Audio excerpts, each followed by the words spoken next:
इस वीडियो के अंदर हम बात करेंगे, आप एक सैलरीड एम्प्लॉई हैं, आपकी पीएफ की डिडक्शन होती है। जब उस पीएफ की डिडक्शन होती है तो उसमें कुछ पोर्शन आपका पेंशन स्कीम में कंट्रीब्यूट कर दिया जाता है, ताकि जब आपकी रिटायरमेंट की एज हो, जैसे 58 साल रिटायरमेंट की एज है, तो उसके बाद आपको पेंशन मिलनी शुरू हो जाए पीएफ की तरफ से। तो देखिए, यहाँ पर मैं आपको एक फ़ॉर्मूला बताने वाला हूँ जिसकी हेल्प से आप ये कैलकुलेट कर पाएंगे कि आपके केस में भी आपकी कितनी पेंशन जो है लगने वाली है इस फॉर्मूले के अकॉर्डिंग। तो चलिए डिटेल में अपनी वीडियो की तरफ बढ़ते हैं और देखते हैं। देखिए, जब भी आप ईपीएफ से पेंशन की कैलकुलेशन करेंगे, इसमें दो चीज़ें बहुत ही इंपॉर्टेंट रहने वाली हैं, जिसके बारे में सबसे पहले आपको कैलकुलेशन करनी पड़ेगी। सबसे पहले तो होता है पेंशनेबल सैलरी। तो ये पेंशनेबल सैलरी क्या होती है? तो पेंशनेबल सैलरी की मैं बात करूं तो साथियों, पेंशनेबल सैलरी को जो डिफाइन किया गया है वहां पर हम कंसिडर करते हैं average monthly salary during the 5 year of service before retirement. तो देखिए, जब आप रिटायर होते हैं, रिटायरमेंट से पहले आप बोल सकते हैं 60 मंथ्स या फिर 5 ईयर। उन 5 सालों में जो आपकी एवरेज सैलरी रही होगी, सबसे पहले तो आप वो ले लेंगे। और उस एवरेज सैलरी की जब हम बात करेंगे तो यहाँ सैलरी का मतलब होता है बेसिक प्लस डीए।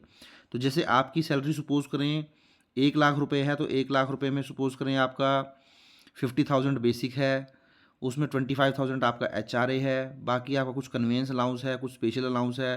तो इस तरीके से आपको सैलरी जो 1 लाख रुपए है वो कंसिडर नहीं करनी है। केवल जो बेसिक और डीए का पोर्शन है, केवल वही आपको कंसिडर करना है। तो सबसे पहले आप पेंशनेबल सैलरी निकाल लेंगे, मीन्स बेसिक सैलरी, और डीए आप देख लेंगे पिछले 60 महीनों में या पिछले 5 सालों में आपकी एवरेज सैलरी क्या रही है, वो कैलकुलेट कर लेंगे। उसके बाद देखिए, यहाँ पर एक कंडीशन गवर्नमेंट के द्वारा लगाई गई है। ये जो सैलरी आप कैलकुलेट करेंगे, यहाँ पे कैपिंग की गई है। EPS contribution are limited to a maximum salary of ₹15,000 per month. तो देखिए, जनरली आपने देखा होगा, आपकी सैलरी कितनी भी हो, बेसिक सैलरी कितनी भी हो, 60,000 हो, 70,000 हो, 1 लाख रुपए हो, बट जो आपका पेंशन स्कीम में कंट्रीब्यूशन किया जाता है वो केवल 1,250 रुपये ही कंट्रीब्यूट किया जाता है, जो कि 15,000 का 8.33% होता है।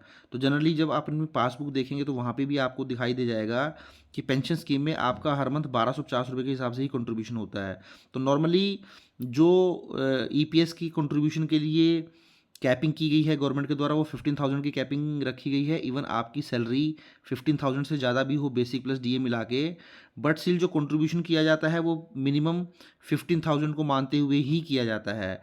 कुछ एक्सेप्शनल केसेस हो सकते हैं जहाँ पर आपकी जो एक्चुअल बेसिक या डीए है उसके हिसाब से कंट्रीब्यूशन होता होगा, बट नॉर्मली आप मान के चलिए मैक्सिमम केसेस में 15,000 के ऊपर ही कंट्रीब्यूशन किया जाएगा आपकी पेंशन स्कीम में, जो कि 1,250 रुपये पर मंथ होता है, चाहे आपकी बेसिक या डीए कितनी भी हो। तो सबसे पहले तो पेंशनेबल सैलरी का कंसेप्ट हो गया। पेंशनेबल सैलरी में भी आपकी पेंशन कितनी भी हो, आपकी सैलरी सॉरी कितनी भी हो, बेसिक प्लस डीए, तो मैंने आपको ये बता दिया है कि 15,000 के हिसाब से ही कैलकुलेशन की जाएगी। उसके बाद सेकंड इंपॉर्टेंट चीज़ होती है पेंशनेबल सर्विस। अब देखिए, पेंशनेबल सर्विस का मतलब क्या है।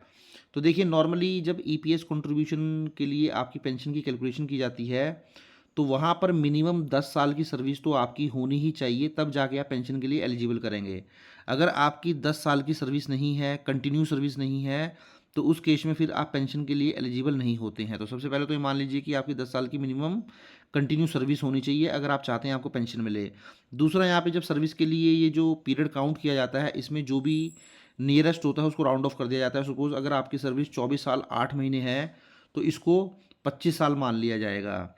तो अब हम कुछ एग्जाम्पल की हेल्प से देखेंगे कि किस तरीके से पेंशन की कैलकुलेशन की जाएगी। सबसे पहले तो मैं मिनिमम 15,000 का एग्जांपल लेके चलूँगा। उसके बाद जो आपकी अगर एक्चुअल में ज़्यादा डिडक्शन होती होगी तो वो एग्जांपल लेके चलूँगा।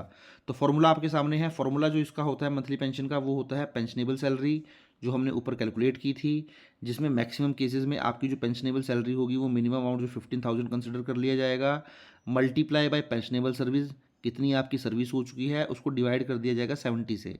तो देखिए, पहले एग्जाम्पल में मैं ले लेता हूँ स्टैंडर्ड केस, जहाँ पे मैंने आपसे फर्स्ट केस डिस्कस किया था। आपकी सपोज करें बेसिक प्लस डीए मिला के 60,000 है, 50,000 है, 40,000 है, 20,000 है, 1 लाख रुपीज़ कुछ भी है, बट जो ईपीएस पेंशन की जो कैलकुलेशन की जाएगी पेंशन अमाउंट की, वो केवल 15,000 की कैपिंग को मानते हुए ही की जाएगी।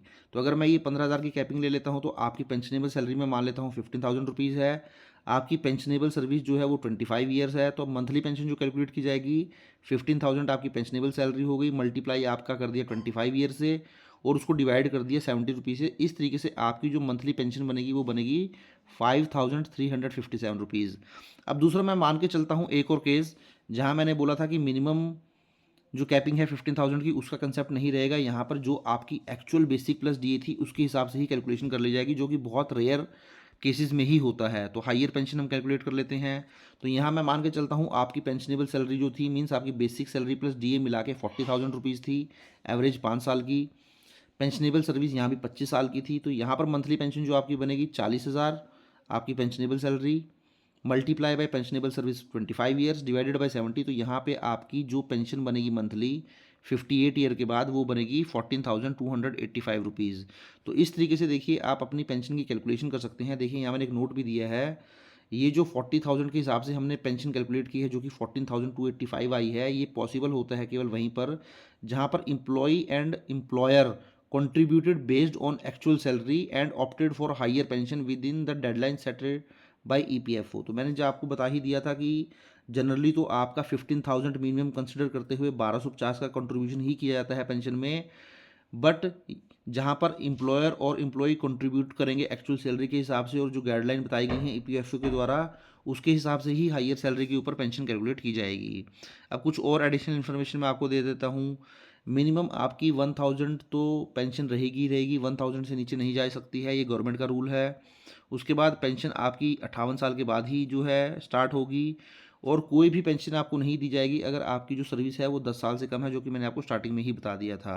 तो साथियों इस तरीके से आप भी अपने केस में आपको कितनी पेंशन मिलनी है 58 ईयर के बाद आफ्टर रिटायरमेंट अगर आपका पीएफ की डिडक्शन होती है, तो इस फॉर्मूले की हेल्प से आप भी कैलकुलेट कर सकते हैं। तो आई होप वीडियो आपको अच्छा लगा होगा। वीडियो अच्छा लगा तो लाइक करें, शेयर करें और चैनल पर फर्स्ट टाइम विजिट किया है तो चैनल को भी जरूर सब्सक्राइब कर लें। Thank you very much, have nice day, take care.